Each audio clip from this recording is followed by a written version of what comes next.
So now we are working on the modern theories of international trade, right? And today's lecture is about one of the interesting theory of international trade, that is product life cycle theory. So let us start our class. Product life cycle theory was propounded by a Harvard Business School professor named Raymond Warren in the 1960s. And this theory is also known as dynamic comparative theory. So what does this theory actually means? According to Raymond Warren, each product has a certain life cycle in the market that begins with development and ends with its decline. I repeat, according to this theory, each product has a certain life cycle in the market that begins with development and ends with its decline. For example, take our life cycle as an example. We all start out our journey as a babies, and then we progress to teenagers, then to adults and to old age, and finally we all will die from this earth. Similarly, every product has its own lifespan in the market which goes through various stages from introduction to decline. Okay, so the basic concept of this theory is that every product has a lifespan or a definite period of time in the market and which goes through various stages from the development to decline. Okay, this is the basic concept of the Raymond Warren's product life cycle theory. So here in this theory, Raymond Warren introduces 4 stages of the product life cycle. The 4 stages are first one introduction, then growth, then maturity, then last one decline. These are the 4 stages introduced by Raymond Warren in this theory. And one of the important particularity of these stages is that the length or the duration of these stages varies for different products depending upon the demand for the product, cost of production and revenue. So let us explain each of these stages in detail. So first stage is introduction. So these are the points comes under the stage of introduction. First point, new product introduced in target market, and second point, few competitors, and third point, low demand, low profit and low sales, and fourth point, high cost. So first point is new product introduced in the target market. This point says that once a company developed a product successfully, the next step is introduction of that product in the target market. Here target market consists of both the home countries as well as foreign countries which are similar to home countries. It means some countries would select only home country as a target market for the purpose of introduction of new product. At the same time, some countries would select both the home country as well as foreign country for the purpose of introduction of new product. It depends upon the company. Next point is few competitors. This point says that as the product is introduced in the market for the first time, the presence of competitions will be very rare in the introduction stage because here the information about the product are not reached at the attention of the world, and that is why the presence of competitions will be very rare in this stage. Next point is low demand, low sales and low profit. And we know that in the introduction stage, the customers are not aware of the product because it is introduced for the first time. So the people are not aware of the product, and this would result in low demand for the product. The low demand would result in low sales, and low sales would automatically result in low profit for the product. Okay. And the last point is huge cost. This point says that in order to reach the information about the product at the attention of the customers, the organization would invest huge amount on promotional activities, marketing activities and various innovations. This would result in huge cost for the organization. Okay, so this effort on promotional and marketing activities would open next stage automatically, that is Growth stage. So next stage is growth stage. So these are the features comes under this stage. So first feature, rapid increase in demand, sales and profit. And second one, competition start to become strong. And third one, new strategies on the products. So first point is rapid increase in demand, sales and profit. This point says that as the result of promotion and marketing activities in the introduction stage, the product would become widely known and popular among the people, and automatically this would result in rapid increase in demand, and which in turn result in rapid increase in sales, and which will result in rapid increase in profit. Next point is competition start to become strong. This point said that as the product becomes widely known and popular among the people, the competitors from foreign national would start to enter the market, and they will start to capture the market with their own version of the product, and this would result in beginning of tight competitions in the market. And the last point is new strategies on the product. This point says that as the competition is start to become tight, the organization would start to adopt different strategies and different innovations on the product in order to gain competitive advantage. Competitive advantage means advantage over the competitors, and which would result in the achievement of the position of market leader in the market. Okay, so these are the important features of the growth stage of product life cycle. Their effort on new strategies and new innovations would open next stage automatically, that is the stage of maturity. So the next stage is maturity. Once a product reached at the maturity stage, the main aim of the company will be to maintain the market share they have already built up, because at this stage the product is widely known and bought by many customers.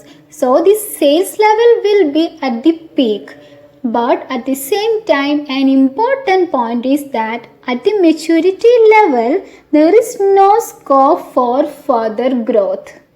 So the company will do anything to remain as a stable market leader in this level. In order to maintain as a stable market leader, the company will again start to adopt new innovations to the product. And another challenging feature of this stage is that intense competition. Here the competition will be at the peak. Competitors start to introduce their product at the lower price, and which will force the company to reduce the price of the product. As a result, the profits start to decline. This would automatically shift the product to the next stage, that is the stage of decline. So decline is the last phase of product life cycle, and in this stage it's no longer profitable for the companies to continue their production of the same products, because here sales would decrease, demand would decrease, and also the profit would decrease. So it's no longer profitable for the company to continue with the same business. So in this phase, the companies have to take very cunning decisions. Here either they can discontinue the business in order to avoid the huge loss, and another option is to sell the business to other company, or they can stimulate the business by the introduction of new and innovative products. So these are the 4 phases of product life cycle according to Raymond Monen's product life cycle theory. Okay. So the 4 stages are introduction, growth, maturity and decline.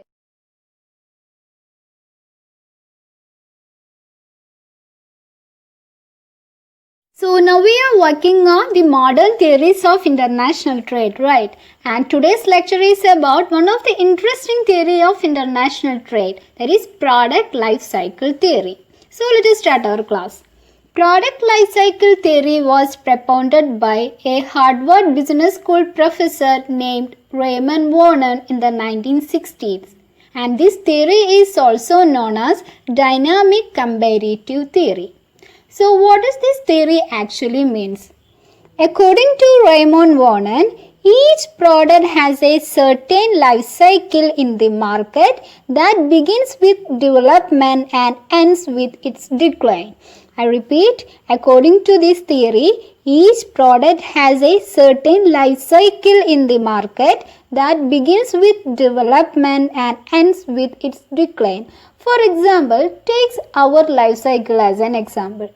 We all start out our journey as a babies, and then we progress to teenagers, then to adults and to old age, and finally we all will die from this earth.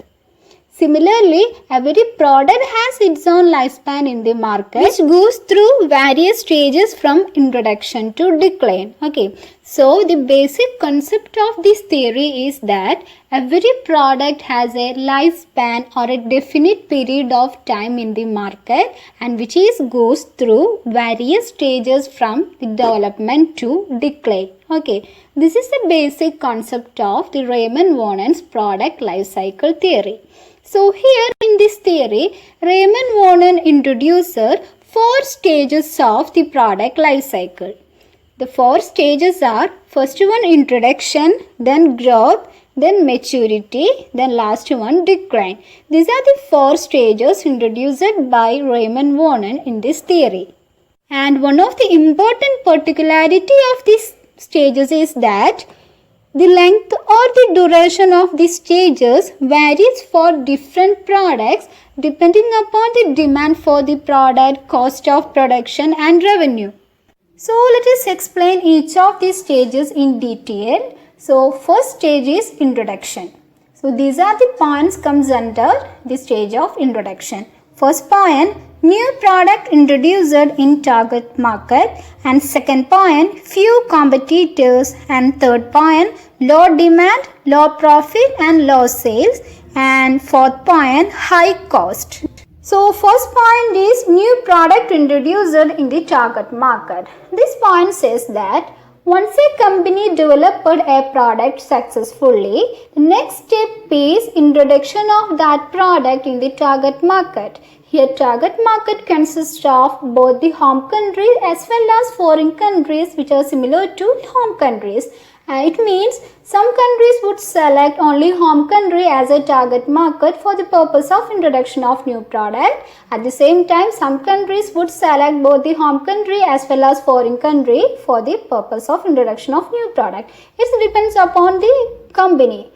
Next point is few competitors. This point says that as the product is introduced in the market for the first time, the presence of competitions will be very rare in the introduction stage because here the information about the product are not reached at the attention of the world, and that is why the presence of competitions will be very rare in this stage. Next point is low demand, low sales and low profit.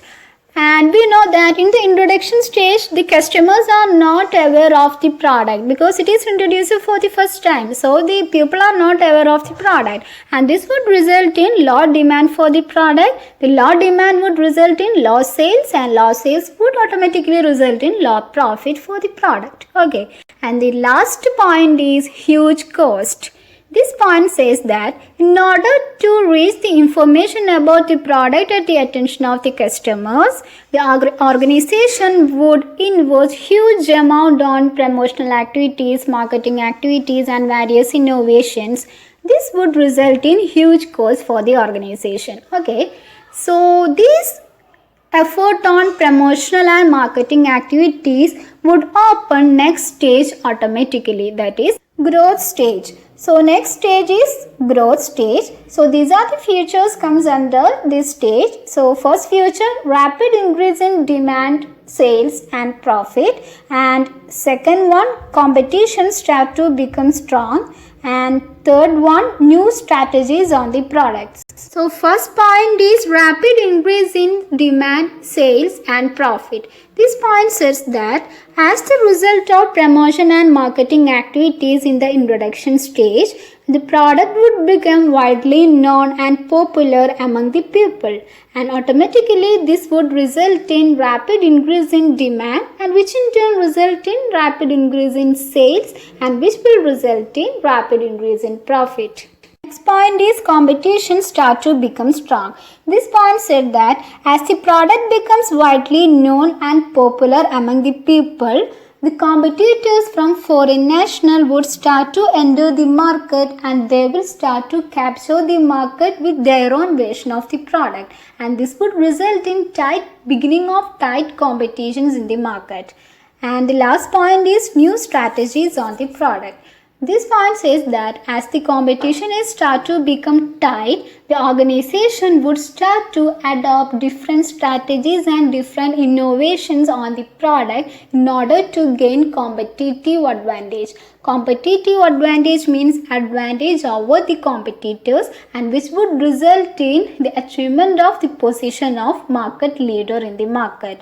Okay, so these are the important features of the growth stage of product life cycle.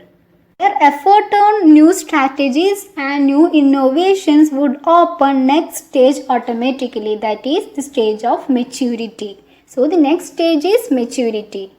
Once a product reached at the maturity stage, the main aim of the company will be to maintain the market share they have already built up, because at this stage the product is widely known and bought by many customers. So the sales level will be at the peak. But at the same time, an important point is that at the maturity level, there is no scope for further growth. So the company will do anything to remain as a stable market leader in this level. In order to maintain as a stable market leader, the company will again start to adopt new innovations to the product. And another challenging feature of this stage is that intense competition. Here the competition will be at the peak. Competitors start to introduce their product at the lower price, and which will force the company to reduce the price of the product. As a result, the profits start to decline. This would automatically shift the product to the next stage, that is the stage of decline. So decline is the last phase of product life cycle, and in this stage it's no longer profitable for the companies to continue their production of the same products, because here sales would decrease, demand would decrease, and also the profit would decrease. So it's no longer profitable for the company to continue with the same business. So in this stage, the company have to take very cunning and tactic decisions. Here either they can discontinue the business for the purpose of avoiding huge losses, or they can sell the business to another company, and another option is to stimulate the business by the introduction of new and innovative products. Okay, so these are the features of, or these are the characteristics of the stage of decline. Okay. So friends, today's lecture was about Raymond Warman's product life cycle theory. In this theory, Raymond Warman's introduced 4 stages of product life cycle. That is introduction, growth, maturity and decline. So hope you understood today's lecture. So friends, if this video was helpful for you, subscribe the channel, and thank you so much, and all the very best.